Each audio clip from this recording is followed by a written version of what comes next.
في ناس بتقول لي خصوصية اللي انت بتتكلم عليها، هو انت اصلا انت بتشاركنا كل حاجة. لا، انا بشاركك الحاجة اللي انا عايزك تعرفها. دي حاجة. الحاجة التانية، انا الفيديوهات دي مش بعملها مثلا لهدف، يعني اكيد هيبقى ليها هدف طبعا في المستقبل باذن الله، بس يعني الهدف الاساسي ان انا لما اكبر كده ويبقى عندي بقى 40 50 سنة، يعني وانا خلاص على وشك قرب الكلام ده مش كتير يعني، كلها 10 سنين ولا حاجة، اقعد اتفرج على الفيديوهات ده، اشوف انا كنت بعمل ايه في الفتره دي، اشوف انا كنت بعمل ايه في الفتره دي. يعني انا بدات فيديوهات تقريبا من 2018، كان اول ما فتحت قناه اليوتيوب.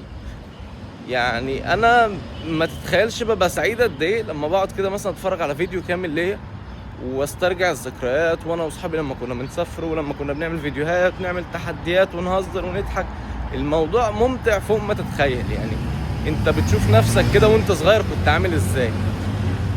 ده الهدف الاساسي من اللي انا بعمله في الفيديوهات. لو انا عايز اعمل فيديوهات تضرب ترند، هعرف اعمل فيديوهات تطلع ترند في ثانيه الا ثانيه.